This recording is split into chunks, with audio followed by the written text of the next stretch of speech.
적은 최종적으로 그 히브리 성경, 우리가 가지고 있는 구약 성경인데요. 그 구약 성경이 우리가 어떤 성경들이 하나님의 말씀으로 우리 공동체가 받아들이고 있는지를 최종적인 결정을 하는 회의였습니다. 유대인 랍비들이 모여서 지금 우리가 사용하고 있는 성경 구약 그 39권이죠. 물론 그 권의 분류가 우리는 상하로 나누고 있는 것을 히브리 성경에서는 통으로 취급하고 이래서 권 숫자에 있어서는 좀 다른 부분이 있는데 내용은 동일하게 우리가 지금 사용하고 있는 구약 성경의 최종적인 그 리스트는 그 AD 90년에 작성이 된 것입니다. 예수님의 부활 승천 이후 기독교가 전 세계를 향해서 급속도로 전파함과 됨과 함께 예수께서 전하신 말씀들 또 예수의 삶을 함께한 사도들의 메시지가 담긴 그 신약 성경의 말씀들이 펼쳐짐으로 인해서 그 유대인 랍비들이 좀 위협적으로 느껴졌죠. 자신의 정체성을 지켜나가는 일에 위협을 느껴가지고 율법이 담긴 하나님의 말씀의 순수함과 권위를 지키려고 그런 작업을 할 필요가 있었던 것입니다. 그래서 유대인 랍비들은 기독교에 대한 어떤 두려움과 경쟁의식에서 이런 작업을 했지만 오히려 유대인 랍비들이 이런 작업을 해줌으로 인해서 우리도 도움을 얻었죠. 더욱 권위 있게 이것이 하나님의 말씀이다. 이미 예수님 당시에도 보면 예수님의 말씀에 모세와 선지자들의 글에라고 하는 그 사회 안에서 지금 하나님의 말씀으로 받아들여지고 있는 책들이 있었지만 이 공식적인 회의를 통해서 좀 더 정리가 됐다라고 볼 수 있습니다. 그래서 많은 그 위작들, 가짜 이름을 통해서 돌아다니는 책들은 위경이라고 좀 배제해놓고 히브리어가 아닌 헬라어로 주요 언어가 사용되던 당시였기 때문에 헬라어로 쓰여져서 매우 영감 있게 받아들여지고 있던 책들이 있었습니다. 그렇게 된 책들이 한 15권 정도 되는데 이거는 이제 외경이다. 그래서 위경 제껴놓고 외경 빼놓고 이것이 정말 우리 공동체가 지금까지 받아들여오는 하나님의 말씀이다 라고 이제 딱 정리된 게 지금 우리 성경인데, 공동체가 받아들이고 있다 하래도 학자들의 생각에서 랍비들의 생각에서 야 이것도 과연 넣어야 되는가 라고 이제 좀 토론의 여지가 됐던 성경이 오늘 우리가 읽은 아가서 본문입니다. 아가서 내용이 너무 세속적이라고 하는 랍비들 간의 논쟁으로 인해서 이것이 과연 성경으로 인정해야 되는가 토론을 하고 있었지만, 성경을 뭐 학자들의 토론에 의해서 정해진 건 아니거든요. 그 공동체 안에 수천 년 동안 내려오면서 권위 있게 하나님의 말씀으로 인용되고 있었던 책이기 때문에 그들이 그냥 제껴놓기는 힘들었던 거죠. 그래서 이 최종적으로 성경에 담겨져 있는 그 이유는 그 내용이 아무리 남녀 간에 좀 책정적이고 유격적인 차원을 노려하는 것 같아도 그 내용 자체가 언제부터 불려져 왔느냐, 이게 유대인들이 6월절에 부르는 노래가 바로 아가서였다는 거예요. 오늘 제가 이 아가서 4장의 본문을 강의하려고 이 본문을 택한 게 아니라 아가서에 이런 말씀이 있다라고 하는 것을 우리가 한번 감을 잡으려고 그 중에 그냥 4장 본문을 택했는데요. 아가서를 이렇게 들여다보면 솔로몬과 한 여인의 사랑의 모습이 묘사가 되면서 요즘 아마 도서 출판을 심의하는 규정으로 따지면 그 앞에 19자가 붙어 있을 거예요. 19금. 굉장히 표현과 여러 그 상징들이 알면 알수록, 또 남녀 간의 사랑이나 성관계에 대해서 알면 알수록 굉장히 적나라한 표현들이 상징적으로 표현되어 있기 때문에 이것이 어찌 보면 그 매우 이 남녀 간의 관계에 대해서 적나라한 모습이 기록이 되어 있다. 그러나 왜 이것이 우리 성경에 들어왔느냐? 사실 에스더 같은 책도 하나님이라고 하는 글자가 한 글자도 안 나와요. 에스더를 봐도. 그래도 그것이 역사하시는 하나님의 역사를 우리가 받아들일 수 있고, 그런데 아가서는 이게 무슨 하나님의 역사가 우리에게 담겨 있는가? 그랬는데 이스라엘 공동체 안에서 6월절에 불려지던 노래다는 거죠. 6월절이 어떤 절기입니까? 6월절은 400년 넘게 애굽 땅에서 종살이를 하던 이스라엘 히브리 민족이 모세를 통해서 하나님께서 구원의 계획을 세우시고 구원으로 이끌어내시려고 했지만 그 바로가 그것을 막아섰죠. 그래서 10가지 재앙이 나오면서 마지막 10번째 재앙을 통과하면서 이제 새로운 역사가 시작되는데, 마지막 10번째 재앙이 뭐냐면 그 9번째 재앙까지는 이스라엘 민족이 살던 지역과 애굽 사람들이 사는 지역을 구분해서 재앙이 임했는데, 그래서 이스라엘 이 히브리 민족이 사는 지역은 재앙이 임하지 않았는데 10번째 재앙을 예고하면서는 하나님께서 이번에는 지역 초월하고 다 해당된다. 그래서 너희들도 안 지키면 당한다. 뭐냐? 첫 번째 난 생명은 다 죽는다. 그런데 이것을 피하려면 문에 양의 피를 발라라. 양의 피. 양의 피가 있는 집은 죽음이 지나가고 양의 피가 없는 집은 죽음이 일어난다. 그래서 그 양의 피를 보고 죽음의 사자가 지나갔다. 그래서 그걸 한자로 6월 넘어갔다 라고 하는 뜻이죠. 1, 2, 3, 4, 5, 6 할 때 6월이 아니라 지나갔다는 뜻이에요. 한자로 지나갔다. 그래서 영어로는 이거를 패스했다 그러죠. 영어로는 6월절을 뭐라고 그러냐면 패스오버라고 그래요. 패스오버. 죽음이 지나쳤다는 거예요. 죽음이 지나치고 생명을 얻어가지고, 그래서 애굽 전체에 곡소리가 나는데 이제는 바로가 더 이상 거절을 못하고 그날 짐을 싸고 애굽을 출애굽을 한 그날이 언제냐? 그게 6월절이라는 거예요. 6월절. 6월절은 새로운 생명과 새로운 시작을 상징하는 절기입니다. 그래서 이스라엘은 지금도 정월달이 6월절인 거죠. 6월절로 인해서 시작이 되는 겁니다. 이 절기에 어떤 성경책을 노래를 했느냐? 이 아가서를 노래했다는 거예요. 그래서 이 아가서라고 하는 이 남녀 간의 한 남자와 한 여자의 뜨거운 사랑의 모습, 성애의 모습이 기록되어 있지만 이것은 이스라엘 백성들이 죽음 가운데서 살아난 생명의 절기에 부른 노래라고 한다면 하나님께서 그의 백성을 사랑하시는 모습으로 우리가 받아들여지고 있기 때문에 이것은 당연히 성경 안에 포함될 수밖에 없다라고 우리가 생각을 하면서, 우리만이 아니라 그때 유대인 랍비들이 그런 생각으로 이 아가서라고 하는 것이 우리의 성경의 한 부분으로 자리 잡았다는 겁니다. 참 이게 하나님의 말씀이 대단한 게, 만약에 사람이 성경책 리스트를 작성했으면요, 제가 작성했어도 아가서는 당연히 빼죠. 무슨 뭐 이렇게 격이 떨어지는 얘기들을 여기다가 집어넣어가지고 거룩한 영적인 차원도 아니고. 그런데 이런 아가서의 말씀이 성경에 포함되어 있음으로 인해서 오히려 더 성경의 권위가 살고 있는 겁니다. 이 시간 우리가 더 주목해야 될 것은, 그래서 이 아가서를 해석하는데 참 방향이 여러 가지예요. 그래서 이게 남녀 간의 사랑의 모습이지만 이거는 영적인 메시지다. 하나님과 그의 백성, 그리스도와 교회의 모습. 그래서 그 전혀 어떤 육체적인 사랑의 모습들은 언급하지 않고 하나님과 백성의 모습, 그리스도와 교회의 모습으로만 해석을 하던 시대가 있었지만, 이 말씀을 가만 보면 아무리 그렇다 그래도 하나님께서 무엇을 가지고 그 사랑을 설명하셨냐면 남녀 간의 사랑의 모습, 성관계의 모습을 통해서 이것을 설명을 했다. 그래서 제가 오늘 제목을 성스러운 성이라 이렇게 붙여놓은 겁니다. 하나님께서 그의 사랑을 표현하는 방법으로 뭘 채택했냐면 성을 택했다는 거예요.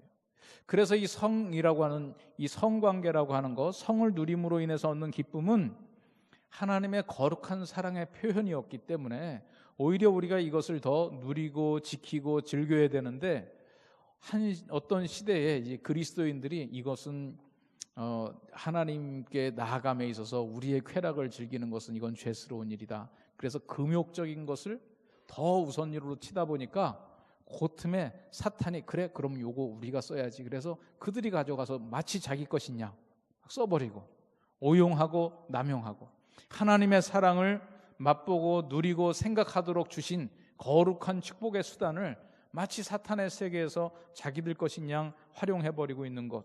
그래서 지금 어찌 보면 이 사회에 도덕성을 잃고 여러 가지 타락한 문제들이 나타나는데 1등 공신이 다 뭐와 관련되어 있는 문제냐면 성적인 문제와 관련되어 있는 거라는 거죠.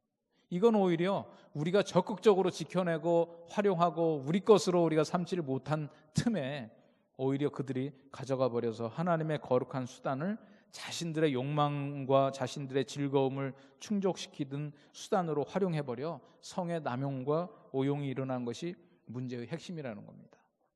그래서 가정의 달에 여러 메시지들도 많이 들으셨겠지만 그 가장 시작의 단계에서 과연 이 성의 거룩한 회복과 이 누림을 어떻게 우리가 회복을 해야 되느냐, 과연 그것이 가능하냐, 그 가능성을 오늘 어디에서 찾아보려고 하느냐면 창세기의 말씀에서 찾아보려고 그러는 거죠. 그 성의 기쁨을 나눌 수 있도록 하나님께서 창조한 세팅이 바로 한 남자와 한 여자의 만남을 통해서 이루어지는 가정의 시작. 성경에서는요, 가정의 시작을 부부로부터 시작을 하고 있죠. 그래서 오늘 이 본문을 통해서 하나님께서 허락하시는 그 아름다운 관계 속에서 누리는 부부의 그 기쁨이 뭐냐? 이것이 바로 거룩한 성의 원리이자 시작이자 실제이라고 하는 거죠. 그래서 예수님께서도요, 이 창세기의 말씀을 그대로 인용하시면서 두 사람이 한 몸이 된다. 이것을 사람이 나누지 못한다. 요 구절을 인용을 한 거예요. 독신의 생활을 선호하고 이것이 사역하기 좋다라고 주장하는 바울 사도마저도 부부 생활을 얘기할 때는 둘이 한 몸이 되는 비밀이 크다. 이것은 그리스도와 교회에 대해서 말하고 있다. 얘기하면서 바로 오늘 이 창세기 본문을 인용하고 있습니다. 그래서 오늘 우리는 하나님께서 천지를 창조하시면서 한 남자와 한 여자를 만드시고 그 사이에서 누릴 수 있는 특권으로 주신 성의 원래적 기쁨의 모습이 어떻게 누려지고 있는지 이것을 생각을 하면서 우리가 이것은 덮어놓고 언급을 안 하고 부끄러운 것으로 여기는 것이 아니라 하나님께서 당당히 활용하고 심지어 하나님이 그의 백성을 그리스도께서 교회를 사랑하실 때 둘이 한 몸이 되는 비밀을 그것을 누리면서 지키면서 이어나가라고 말씀하신 것인데 왜 우리가 이것을 제대로 지키지 못하는가?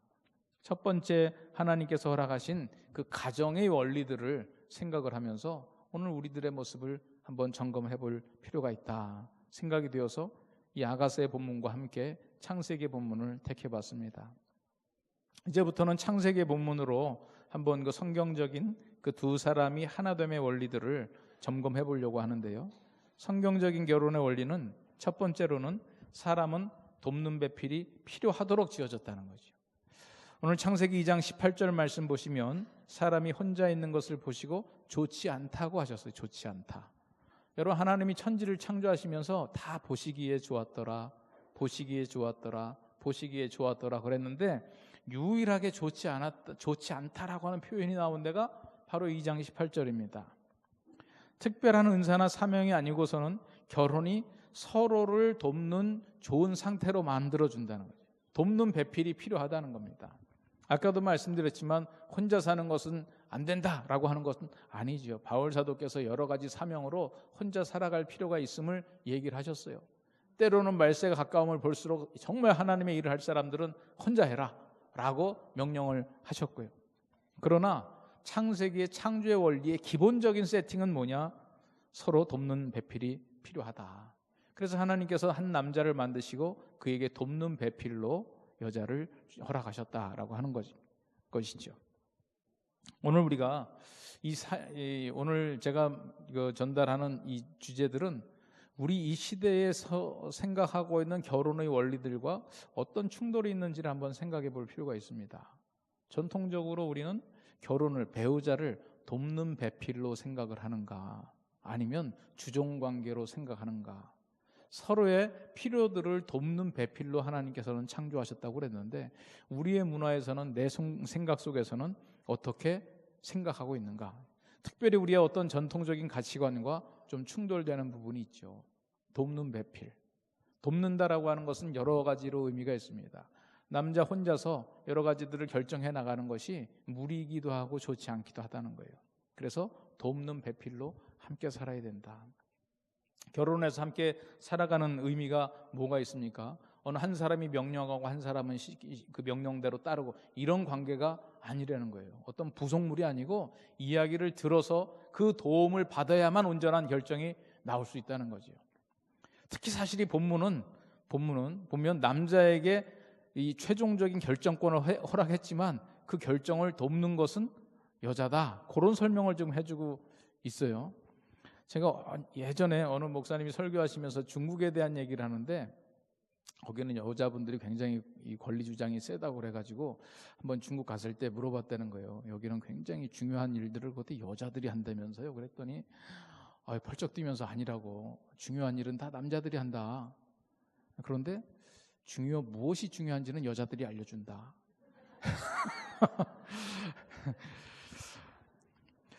좀 우스갯소리 같지만 어찌 보면요 하나님께서 그런 역할 분담을 우리에게 시켜주실 수 있어요. 서로가 그러면 중요한 역할을 하는 사람하고 중요한 일을 결정해 주는 사람이 주종관계냐? 그건 아니죠. 어떤 연약한 그릇을 도와주는 역할도 있고 어떤 생각을 도움받아야 될 필요도 있고 서로가 함께 도와나갈 때 그래서 아마 여러분들이 가정의 달이니까 그런 메시지들을 많이 들으셨을 거예요. 부부가 어떻게 함께 소통하고 하나가 되고 정말 믿음으로 말씀으로 하나 되는 것, 이것은 어느 하나가 주인이고 하나가 종이고 이런 관계가 아니라는 겁니다. 서로가 서로를 존중해주고 역할에 그분이 있는 것이죠. 그러나 형식적인 질서를 하나님께서 허락해 주셨죠. 남자가 머리가 되는 것. 그러나 내용적인 질서에 있어서는 여자가 도와줘야 되는 것. 그래서 함께 살아가도록 한 것이라는 거예요. 이것이 우리 가정 생활 속에 너무나도 기본적이고 당연한 원리인데, 많은 가정들이 힘들어지는 것이 바로 이 의식에서부터 출발하지 않고 우리 어떤 전통적인 가치관으로 나는 옳고 너는 내 말을 따라야 된다, 서로 상호간에 상대방을 미련하다고 그러고 모자라다고 그러고, 그러니까 이게 되겠냐 이거예요. 부부는 왜 하나님께서 한 남자와 한 여자로 지으셨느냐? 돕는 배필의 관계다. 이것이 성경이 기록되면서 하나님께서 천지를 창조하시면서 지어진 이 가정의 원리에 대해 첫 번째 주제다라고 하는 거죠.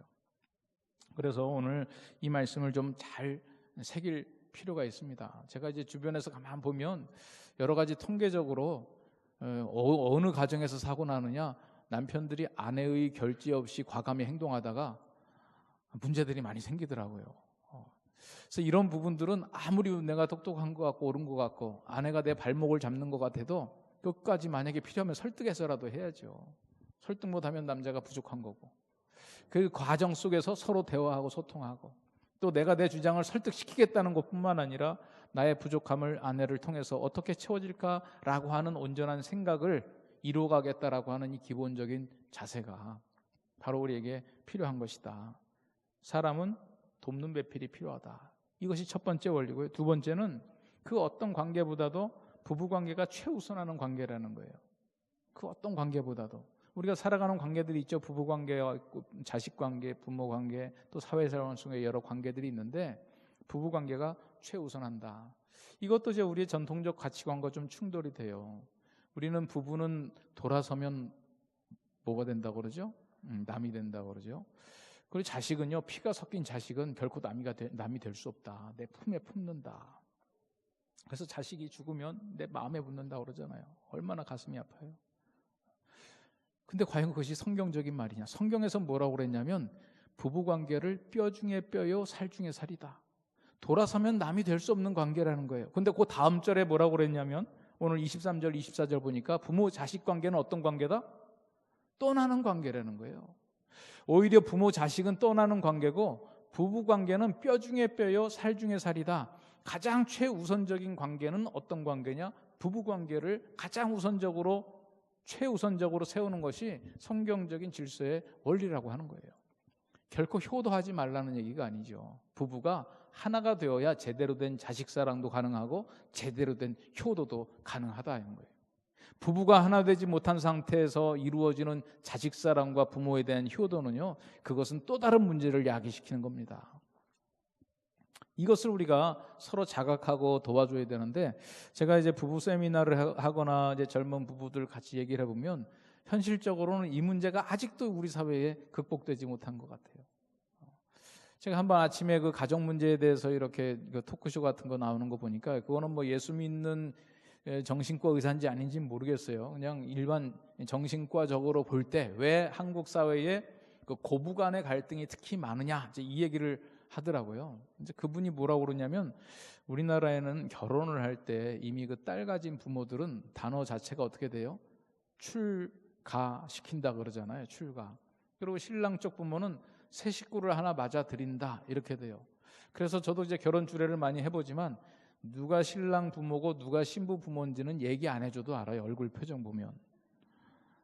이쪽에 신부 부모고, 신랑 부모님들은 뭐 이제 다 막 입이 귀에 걸리는데 신부 부모님들은 좀 침울해요. 막 웃음 속에서도 약간 그 슬픔이 잠겨져 있고, 제가 그래서 결혼 전에 신랑 신부들 준비시킬 때 꼭 하는 얘기가 신부 보고 너무 웃지 마라. 부모님 괴롭다 지금. 너 너무 웃으면 얄밉다. 그렇다고 또 결혼식에 울 수는 없잖아요. 그러니까 은근한 모나리자의 미소를 지으면서 애매모호하게 그냥 이렇게 있어라. 부모님 생각도 해야지.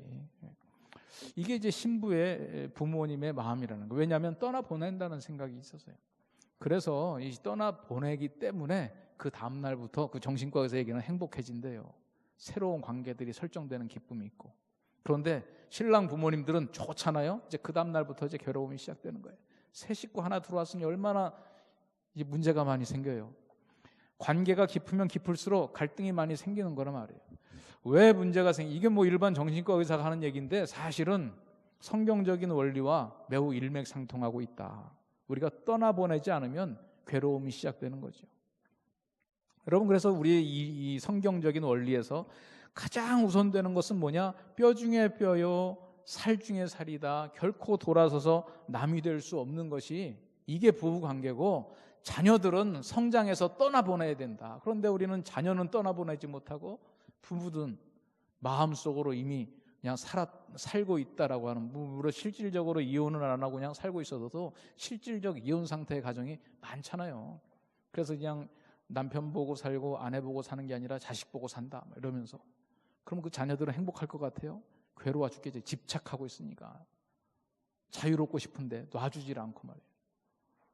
여러분, 이게 지금 우리가 성경적인 원리대로 살지 못해서 결국은 우리가 이런 어려움을 겪고 있어요. 그래서 제가 젊은 부부들 얘기를 해보면 부모님들이 과연 나를 별도의 떠나간 사람으로 인정하는지 잘 모르겠다라고 하는 사인들이 너무 많이 나타난다는 거예요. 사실은 이것은 자연스럽게 일어나진 않습니다. 그러나 우리가 말씀을 생각하면서 의도적으로 이 노력을 하지 않으면 안 된다는 거예요. 벌써 이런 말씀을 들으면서 약간의 마음에 불편함이 올라오시는 분들은 적어도 제가 생각할 때는 예수님의 제자이기보다 공자님의 제자인 것이 더 분명해요. 우리가 예수를 믿어도 예수 제자 되기가 참 힘들어요. 그 문화권을 벗어나서 새로운 가치관을 따른다라고 하는 것은 엄청난 충돌이 일어나는 겁니다.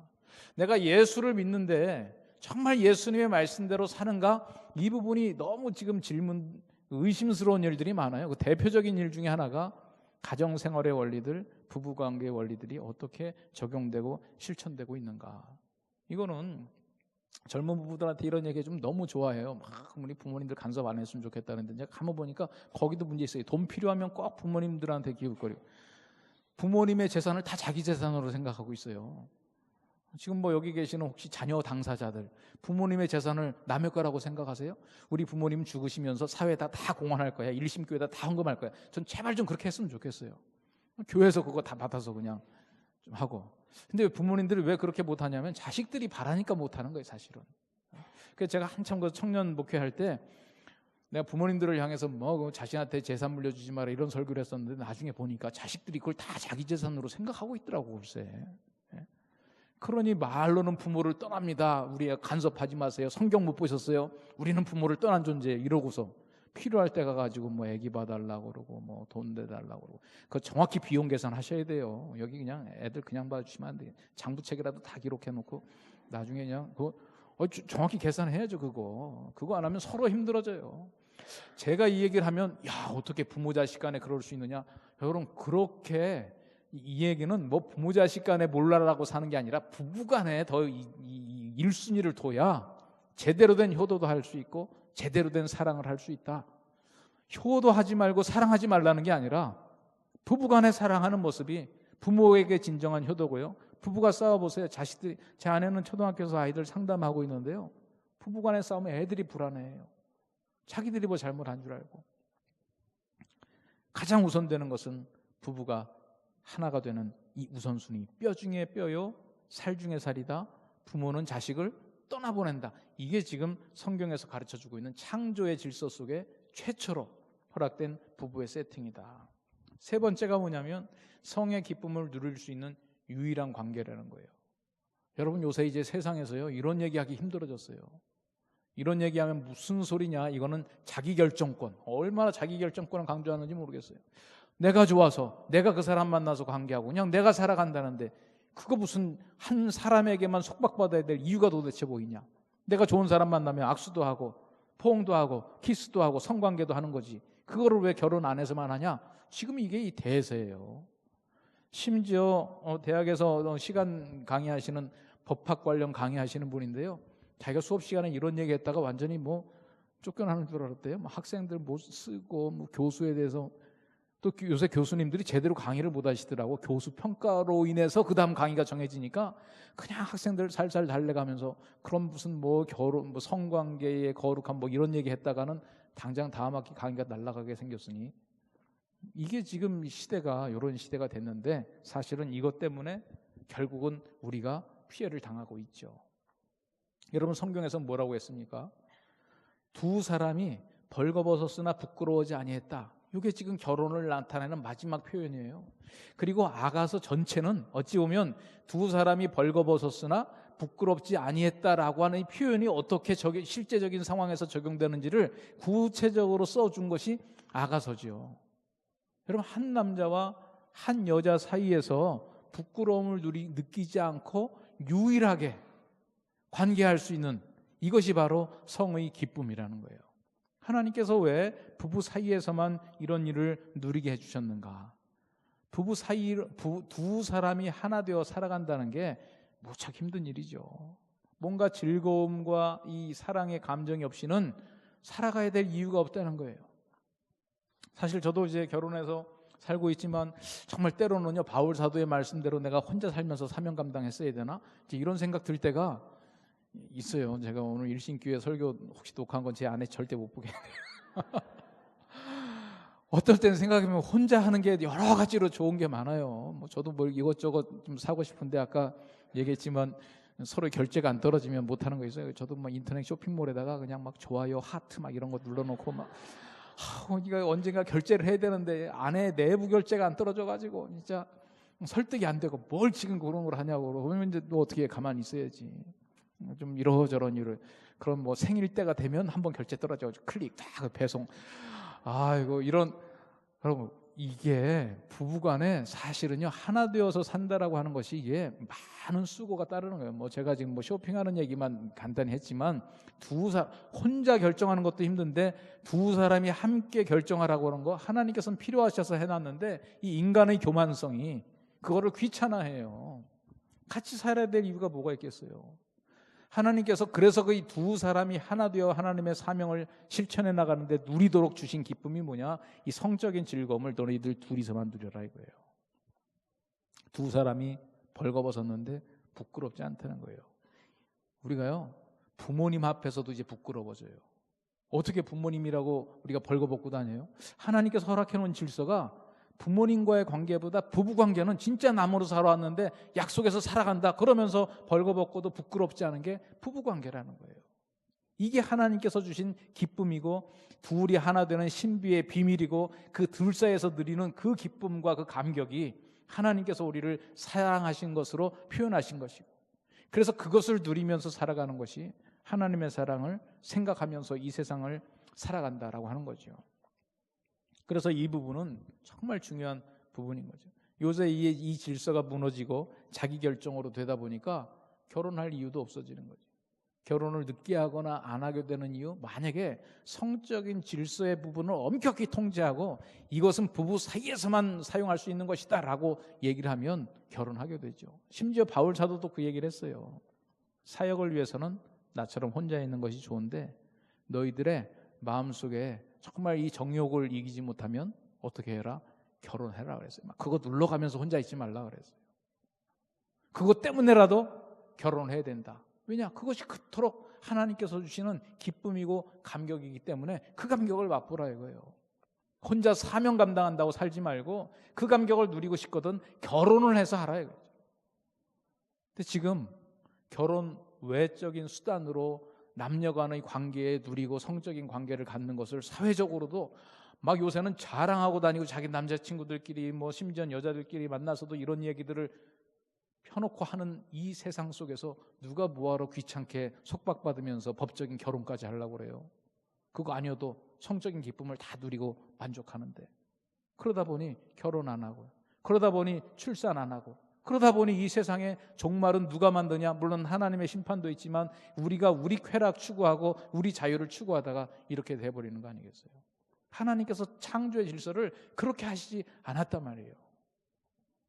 지금 어찌 보면 이 가정 안에 있는 여러 가지 문제들을 회복해 나가는 것은 뭐냐? 한 남자와 한 여자의 거룩한 만남을 통해서 서로 돕고 뼈 중에 뼈요 살 중에 살이다 최우선으로 생각하고 그 둘 사이에서 하나가 되어 하나님께서 허락하시는 성의 기쁨을 적극적으로 누려가는 것, 이것이 정말 이 가정의 달에 가장 원초적으로 근본적으로 우리가 힘쓰고 회복해야 될 하나님의 질서이자 원리라는 거예요. 여러분, 특히 이 성적인 범죄는 바울 사도가의 모든 범죄를 특별하게 취급하지 않았지만 성적인 범죄는 내가 좀 다르게 취급해야 되겠다. 왜냐? 하나님의 영이 거하시는 거룩한 성전을 더럽히는 범죄라는 거예요. 한 남자와 한 여자 허락된 사이 이외의 성관계는 이렇다라고 하는 거죠. 여러분, 이 부분에 대해서 우리가 심각성을 가져야 된다. 하나님의 특별한 사명으로 혼자 살아가는 사람들은 가정들이 이러한 것을 지켜갈 수 있도록 도와줘야 되고, 또 어떤 이러저런 이유로 인해서 아픔을 겪어서 다시 시작하는 가정들은 다시는 더 이상 이런 아픔을 겪지 않도록 우리가 노력을 해야 되죠. 여러분, 한 남자와 한 여자가 각자 다른 문화 속에서 만나서 살아가다가 하나 되어 살아간다는 것은 엄청 힘든 일이에요. 그래서 이거는 가히 선교와 비슷해요. 타문화권 선교. 저는 결혼 얘기를 하면서 선교 얘기를 많이 하거든요. 두 문화권의 충돌이에요. 그럼 어떻게 선교를 하면 되느냐? 선교는요, 목숨 걸고 해야 돼요. 내가 순교의 각오로 선교를 한다 하듯이 내가 순교의 각오로 이 가정을 지킨다, 이래야 지금 지켜질까 말까 하는데 그냥 뭐 하다가 안 되면 뭐 또 다른 선택하지, 이런 평생 선택하다 끝날걸요. 하나님께서 허락하신 것은 그런 원리들이 아니에요.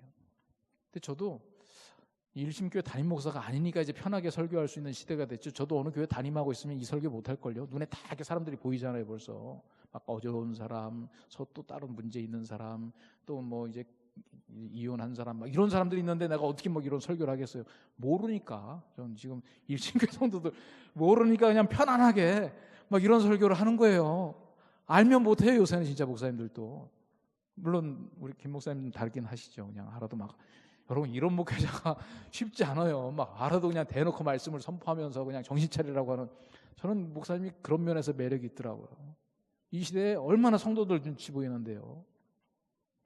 여러분, 이게 제가 혹시 뭐 이 자리에 아픔을 겪고 또 그런 문제로 인해서 고민하고 우리 주변에 또 여러분들이 또 당사자가 돼서 이러저런 생각을 하시는 분이 있는지 모르겠는데, 제가 현실을 무시한다는 게 아니라 이게 하나님께서 세우신 창조 질서의 원칙이다.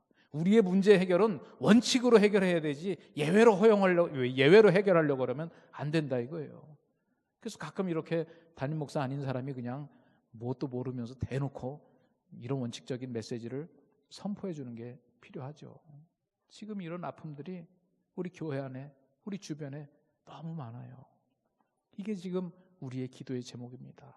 우리 자신도 그럴 수 있고 우리 주변에 사랑하는 사람들이 정말 하나님께서 천지를 창조하실 때 지어진 이 가정의 세팅대로 좀 나아갈 수 있도록 서로가 돕고 회복하고, 그래서 거룩한 경건한 가정들이 이 땅에 펼쳐지는 것이 정말 우리의 시대적인 사명이다라고 하는 겁니다. 오늘 이 말씀을 통해서 하나님께서 허락하신 이 성의 기쁨을 적극적으로 누려가고 거룩하게 지켜나갈 수 있는 이 아름다운 가정들을 찾으며 이 아가서를 통한 솔로몬의 사랑을 노래했는데, 이것을 통하여 우리 교회가 우리 가정을 잘 지켜줄 수 있고, 또 우리 일심교회 성도님들의 아픔이 있는 가정들이 있다면 잘 회복되어 정말 이 시대에 모범이 될 수 있는 아름다운 가정의 관계들이 회복되며 나갈 수 있도록 기도하는 것, 그것이 우리의 사명 아니겠는가. 저는 오늘 말씀드리면서 그런 생각들을 좀 해봅니다. 이 시간 우리 잠깐 같이 한번 기도하면서 제가 말씀 마무리하고 싶습니다. 혹시 여러분 이 말씀을 들으면서 마음에 어떤 찔림이 있습니까? 아니면 주변에 말씀대로 산다고 노력을 하지만 여러 가지 문제로 이 진짜 진한 하나님의 사랑을 나눠야 될 부부 관계 속에 여러 가지 어려움이 있어서 이 사랑을 나누지 못하고 있는 가정들이 있습니까? 여러분, 그 가정들을 위해서 우리 이 시간 잠깐이라도 같이 기도하십시다. 이 가정의 달에 아름다운 부부의 관계, 성의